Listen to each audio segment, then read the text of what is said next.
Hey guys, it's Robbie K here coming in with a review. Like we talked about yesterday, we're on movie review number 2 of 3 for the weekend/week, and we're going to do it a little differently this time. Welcome to Robbie's Movie Reviews, and we're doing 2 stages of reviews tonight. We're going to start with the general review of Stage 1, which pretty much is kind of your quick summary, not as detailed look into things for those who want a quick review of whether yay or nay instead of listening to a 15-minute video, while Stage 2 is going to be for those who like kind of the classic dive into detail that my reviews have been in the past a lot lately. So as we kind of get into this, remember that we're just doing this to have fun, for good reviews, and to help guide what is the right choice for using your movie for the tickets. And we're going to maybe forego the hopes and expectations on this one just to see how this new one goes. So, Stage 1 of Robbie's Movie Reviews. Essentially, for Mamma Mia 2, here we go again. As you know, it's an upcoming sequel to the first traditional musical that we got about, 10 years ago, where we got to see a glorification of ABBA in a very fun package with lots of singing, lots of dancing, and of course a lot of cute atmosphere that a lot of fans ate up, especially if you're a fan of the music of ABBA. In this one, the movie is hoping to present perhaps just as much fun, this time though telling the tale from 2 perspectives of in the present with our traditional characters of Sophie, the divas, the 3 wise dads, and the guy who was a fiancé and potential husband by the end of the movie. And then, of course, we have, as you've seen in the trailers, the prequel, the kind of past, where we get to see a lovely Lily James and her crew tell the adventure of how she got to the island and how her life on the island started. So, long story short, the hopes and expectations were fun, family-friendly, cute, with a good musical soundtrack to support what will hopefully be a very endearing story. So, in the first part of it, for Stage 1 now, what is the verdict? Well, the verdict is that it's a very fun, simplistic movie. You go in there for singing and dancing. You go there to perhaps sing along with the songs if you know the words. And you really go for just the kind of the straight and to the point story or stories that will hopefully just bring back a lot of fun from the previous film. In regards to it, they did a great job kind of picking a wide variety of songs, surprisingly making it a good balance between the 2 storylines as they interweave and try to tell the angles from multiple perspectives and throughout the movie instead of just, half this movie, half this one. In regards, it's got a lot of characters, which of course you'll be able to pick some different singing styles, including the lovely Cher to kind of come in and attempt to lend her vocal talents to the mix. And of course we have we actually have surprisingly a little more emotion into it than you might have expected. So it kind of keeps to the same story, but it expands upon it because it's actually digging a little deeper in the heartstrings at a number of points to kind of sell the deal. So overall, like I said, it's just a very fun movie. I think a lot of groups are going to like it. Very oriented to a variety of audience members. Primarily sort of the mid to elderly will enjoy it because of the 2 generation gaps. But a lot of modern audiences can enjoy it, especially if you do a girls' night and like musicals to go with it.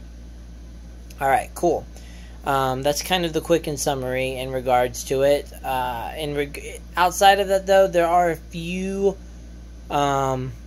weaker components of the story, primarily in how they tried to balance it in regards to mainly transitions. And, the cast is utilized, but perhaps not utilized the best given all the promises that the trailers provided. Nevertheless, it's a very fun movie that I can kind of say if you're a big musical fan, totally check it out in theaters. But really not stating that it is the ultimate go to the movies experience that you might want to spend the $12 to $15 on, depending on where you live and etc. and what time you go. Okay, now that was Stage 1. my scores for it are essentially probably about a 7, 7.5 in its category of a musical comedy, and probably a 5.5, 6 overall when it comes to the movie as just a whole. Now that was the quick stage 1 summary, so now get ready for the stage 2 where we're going to dive a little more into what I like to call the likes and dislikes. That will kind of cut it up a little more. If you're done with the review, by now you can already shut out. And go check out whatever else you wish to do. But for those who like my likes and dislikes, here we go. What did I like about Mamma Mia 2? Well, the first thing is that it is absolutely adorable and cute. You know, the movie does a fantastic job of still maintaining that energy from the first one. And if you absolutely loved it, you're going to get that same very similar experience again. You know, the beautiful setting of the island, the Greek life kind of captivated in there with a little modern twist, and of course some Hollywood magic thrown in. But it's a very charming movie, a very charming setting that's just feels like you're going to a fancy party that's not quite as ridiculous as what we saw in My Big Fat Greek Wedding, but also very energetic and fun, which is what you need in a movie sometimes. As I said earlier in kind of the fast review, a lot of people are going to like this. Primarily, many age groups are going to just love getting caught up in the fun and energy of the movie. And part of that really comes from the toe-tapping numbers that are essentially part of this movie. Again, you got to be a big fan of ABBA to really enjoy and maximize the soundtrack from it, especially given the legacy that they left back in their decades. However, even if you're not and you just kind of like those fun dance numbers and settings of singing a story, that's what this movie has got for you still, because it is all about kind of feeling like you're taking a Broadway show and putting it into the movie theater, which of course was their goal and hopefully what you went to expect. Mamma Mia 2, here we go again, actually kind of does a nice job balancing the fast, energetic numbers, which are my favorite, with the kind of the more serious, low-key songs that are still beautiful and tell a little more of the emotional side and fit well into it. So, you know, I'm absolutely big on those. And as I kind of mentioned, this one is surprisingly more emotional than the other one. We had that one cute, charming scene at the end of Mamma Mia when all three of them decide to accept her as her daughter and share a third of her in kind of a weird compromise situation. But, it, you know, it was nevertheless very sweet and very, very hallmarky. And there is still kind of that component to it. But this movie actually dives deeper, trying to elicit some tears, and actually does a really nice job of kind of that physical connection that you might look for in a movie. I know from watching my audience members, we had plenty tearing and crying up based on their connection with some of the things you saw. And if you've seen the trailers, there's going to be plenty of family dynamic in this movie for ones to grip onto. So, you know, bravo to them for being able to kind of tread into that water, yet still be fun. In addition, you know, as I just said, you have two stories that are integrated here. One, of course, being the past, the other the present. And it's very important to kind of try to mingle those if that's what you're selling. And I have to admit, it's about a 50-50 split for showing off both sides of the story. Maybe not at equal parts, depending on what part in the film, but overall, very good at kind of splitting the focus between those two. And I always give them props when they're able to kind of blend those together in a semi-flowing manner. However, my favorite aspect, outside of course the music, is I love Lily James as an actress, and she's probably one of the ones that I'll say I am a bit biased towards. First of all, if you're a fan who absolutely loves this kind of looks for their characters, I think she did a fantastic job with the makeup and the, I guess, the youthful vibe of being pretty much a younger Meryl Streep.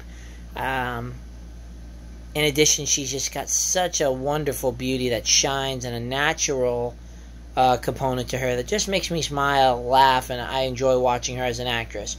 In terms of her talent, though, I really felt that she captured the wild adventure spirit of the Donna we met back in the first one. And I'm not talking about the OCD trying to make the wedding perfect and trying to get the hotel running. I'm talking about the adventurous Donna that during her diva phase and as the wedding kind of got into more of reconnecting, you got to see that captivating and adventurous, wild spirit that she was made famous for.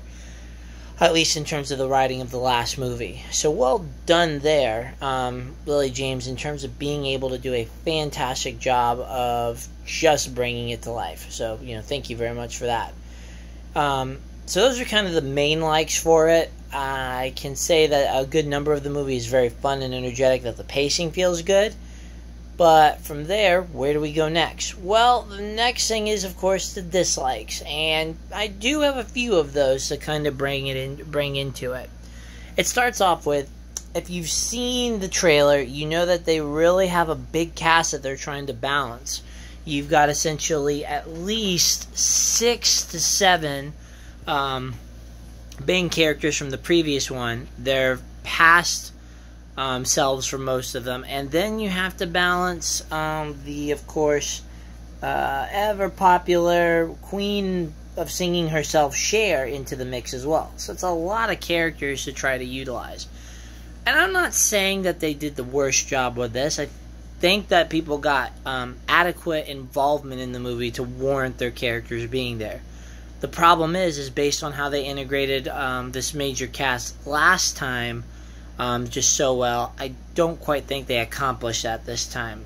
I think because of the two stories that was very difficult, but I can adequately say that some people got a little more built up than they are actually in the movie, and others surprisingly got better when I wasn't, more screen time than what I was expecting.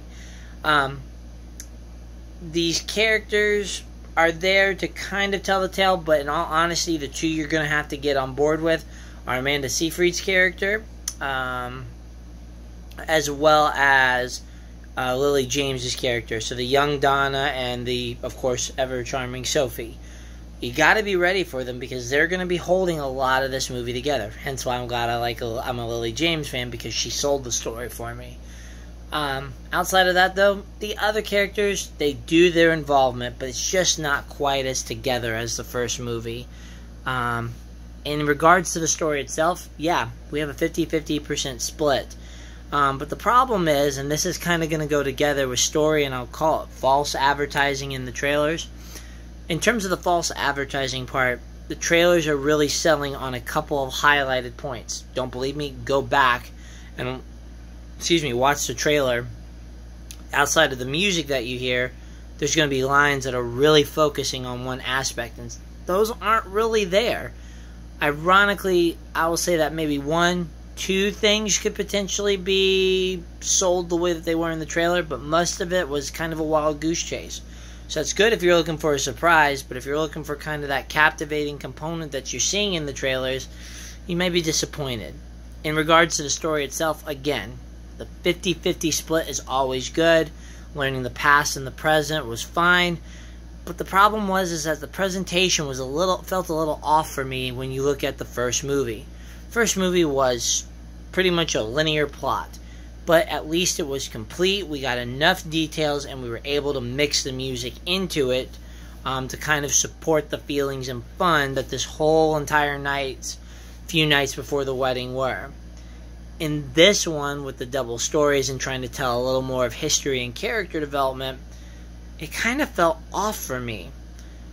At first I was fine with it, but then I was surprised because the past got more screen time than the present, and the present kind of felt like it was going to be used as a simple kind of placeholder, epilogue, prologue, chapter connecting point, instead of like an actual sustenance. Then they kind of switched gears back to doing the opposite when you got to the end of the movie. And while I'm fine with that kind of exchange off, the transitions between the two things weren't always the most fluid. Sometimes they nailed it, embedding it in a musical number to kind of go in the past, to work off of the spiritual connection that was kind of a tagline in the trailers. But at other times, it was these random transitions and kind of jumped all the way back and forth, almost like the person couldn't focus on telling the story and making sure to adequately connect it. These random switchovers just didn't do it for me. And even worse, I kind of feel that because they were trying to tell a lot of two stories at once, yes, it's complete. I agree with my fellow reviewers, and from what I saw, it is a complete story because, it's simple and you can connect the points. But it was rushed and glazed over at times and kind of jumped in to points with very little setup. And then when stuff kind of hit the fan, it hit either out of left field or just was a very rushed kind of soap opera dynamic that almost felt like, well, we got to put this in here to try to build up tension stuff, but just didn't work. And I think all of this problem comes from the fact that they really tried to shove too many songs in here. I actually lost count, but I'm pretty sure that there were somewhere between 12 to 14 numbers of some sort into the movie. And where I felt the first one only had a couple that were kind of forced into, we need to sing this, so we need to find these random lines.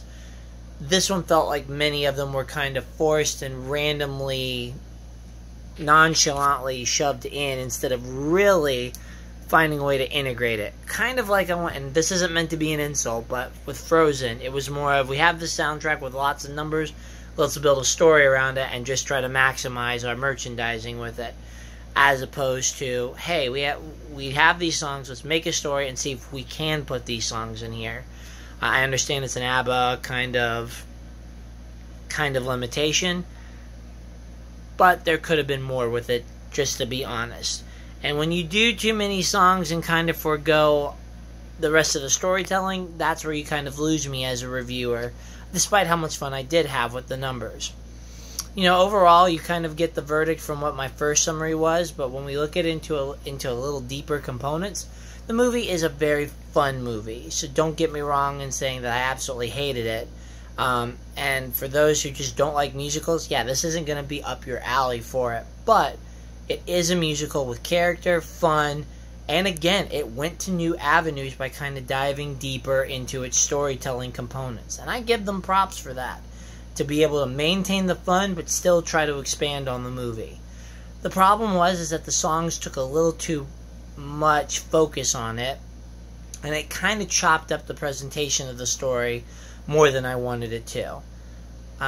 Again, I'm all about kind of the Lily James storyline at the beginning, but then as you get to the end, I kind of get endeared into the present, and if that's what they're shooting for, awesome. But next time, if there is going to be a next installment, try not to shove so many songs forcefully in, and really work on your transitions to make it a little smoother, so that way you're seeing these pickup points. It's making it relevant. It's just not these two kind of segmented episodes that eventually all the segments finally link up, but they come in, but the fact is that they're still chopped up pieces.